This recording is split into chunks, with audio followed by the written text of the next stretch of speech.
So the interesting thing to, I think, anybody who watched Oregon was Dan Lanning comes in after coaching an all-time excellent Georgia Yeah. defense, and it's the Oregon defense that struggles. Brings in Bo Nix, obviously has the connection to now former offensive coordinator Kenny Dillingham from Auburn, and he's looked at as the wild card. Can he make it Yeah. work after having such a turbulent career at Auburn? And it just sort of went against type. The defense struggles, Bo Nix largely excels. Yep. What is in your mind the next step for the defense? Was it a talent thing? Was it a coaching thing? Was it a just year one thing? And is there actually room to grow for Bo Nix now that he is in his second year and does have a new offensive coordinator? There's a lot there. We'll start defensively. Yeah. They were atrocious in getting to the quarterback. Whether that was scheme, whether that was not having the players for the scheme, or maybe that was the players not understanding, how to execute the scheme. Probably it was all three of those. They were bad. The worst number from a sacks perspective this season since 1986. That's terrible. And you lose your leader in sacks, DJ Johnson. Mace Funa is back and is solid in that regard, but I don't think you can look at Mace Funa and say, this is a guy that's going to go from 4 sacks to 15 sacks this coming year. They've added some pieces. Jordan Birch from South Carolina, former 5-star, is going to help address that. Justin Jacobs, a linebacker from Iowa that was really good a couple of years ago before he got hurt this past season. He's into the mix as well. They've added some recruits. You go look at their recruiting class, and it's like 11 guys play the defensive line position or edge spots. So they clearly knew they needed to upgrade there, needed to cycle in new faces, new bodies into that position group.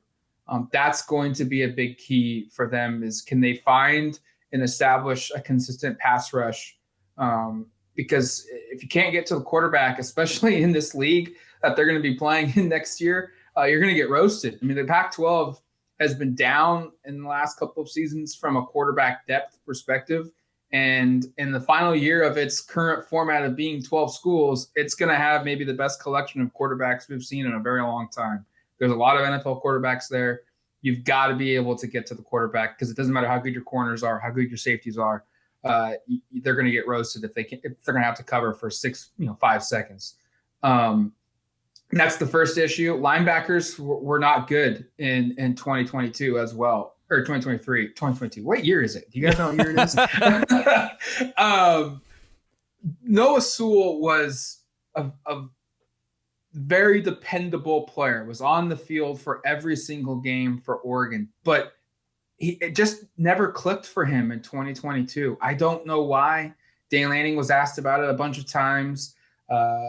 He was, media was asked, PFF grades for Sewell aren't good, or his stats aren't near what they were in the last couple of seasons. And Dan's response every time would have been, well, we don't believe in stats. We just believe in production, and, Noah's doing a good job, but it just wasn't there. And something was off last season with him. He's now gone to the NFL. He's your most talented linebacker. Justin Flo never got going at Oregon. Immensely talented player. And this isn't just Dan Lanning issue. This was, something before him too. He became unplayable because he was so used to just being able to improvise and do whatever he wanted on the defensive field that, he couldn't be trusted to actually perform what his position needed to do on the field. He became unplayable. Maybe things click for him at Arizona. It wouldn't surprise me if it does, and he has a really good career. But at Oregon, it just never clicked.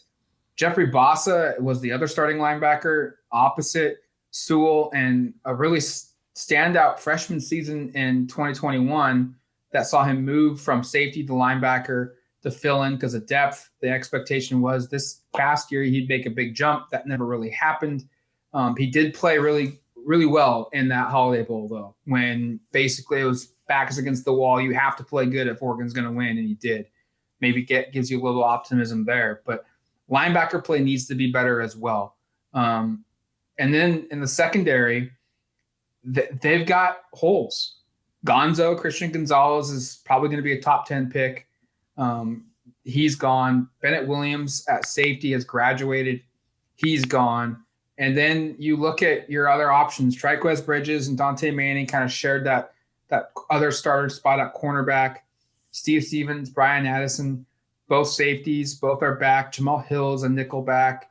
Both, they're all back as well. But they've gone into the portal. They've added corners. They've added safeties to the portal. They've hit the high school ranks for additions there as well. So they're banking on that group having to be better. So for defensively long, I guess the short-winded answer would be just there's a lot of work to be done here. There's a lot of optimism that work can be completed and they can make a big jump.